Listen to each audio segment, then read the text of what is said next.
And he says, whoa, what do you do? I says, well, this year I'm the number one producer in the world. He looked at Q and he went, hey, Q, I thought you were the number one producer in the world. It's Nile Rodgers here, and I'm at the Royal Albert Hall Archives. It's pretty spectacular, and I'm going to tell you a few stories about some of the treasures that I've found here. So I find it interesting that the first thing they wanted me to talk about was this portrait that hangs right upstairs in the hall, taken by this wonderful woman named Christabel, who actually, in order to get this image, in order for her to paint this image, I had to do a number of sittings where she came to my house in Westport, Connecticut. And she did, I wish I knew why she had to do so many versions to end up with this version. But what makes me particularly proud is as soon as the artist walk into the stage door, bingo, the first composer you see is me. And then, of course, you see the other cool guys, but you see this dude. You know, when you're an artist, you never realize who you're going to touch or what your art form, the effect that that art form is going to have on people that you've never met, you will probably never see or whatever. When you think in terms of painters, not many famous ones are women. And I thought it was a cool opportunity to do something with a woman who seemed to be like now just starting to get into her stride and develop, and national TV was a pretty good spot to help you. You never know which things are going to touch you.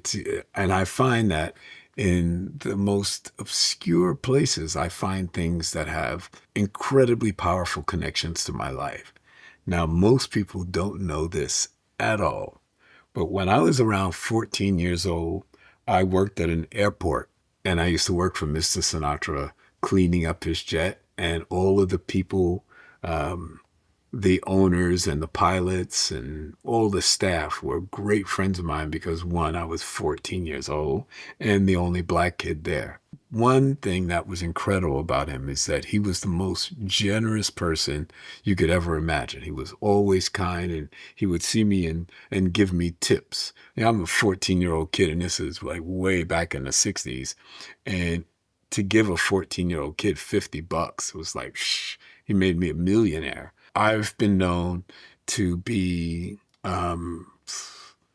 somewhat of an innovator when it comes to recorded music. So at the time he was doing a new album with Quincy Jones, they wanted to use the latest technology. So the only two tape recorders in America that existed that were of this nature was one was owned by Frank Zappa and the other one was owned by me. But I said, of course you could do it, but you got to come to New York because this thing is so valuable. I'm not going to let it out of my studio.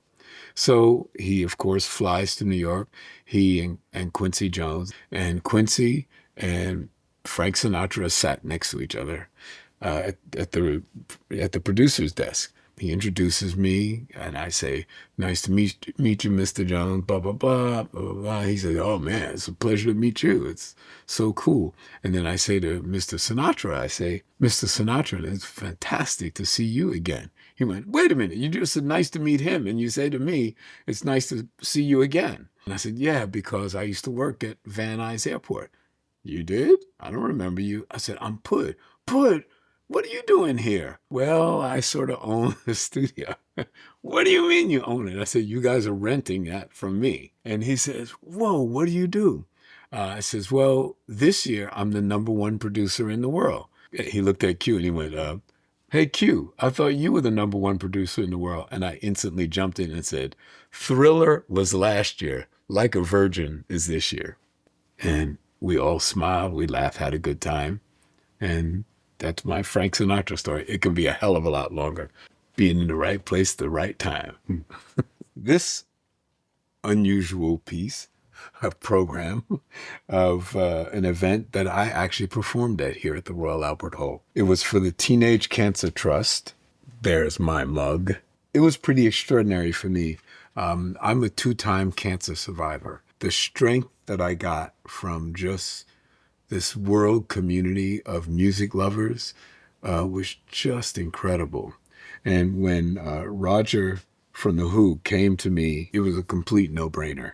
One, of course, I wanted to support the Teenage Cancer Trust. To have my band play at the Albert Hall for a very special occasion, not just a regular concert, meant even more to me. The CEO here of Royal Albert Hall, he said that this was the most money that they had ever raised for the Teenage Cancer Trust was our concert. Whether it was the most or even nowhere near the most, what it was for me spiritually and emotionally was powerful, because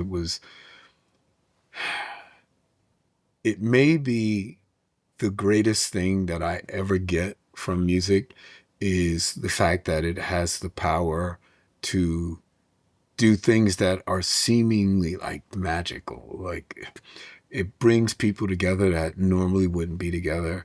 And to play at the Royal Albert Hall was just an incredible experience because, as I said, music has this magical power to just heal and make you feel good and make you want to dance, make you want to sing. So anyway, this was cool. And that was a great piece of history to see walking down here through the archives.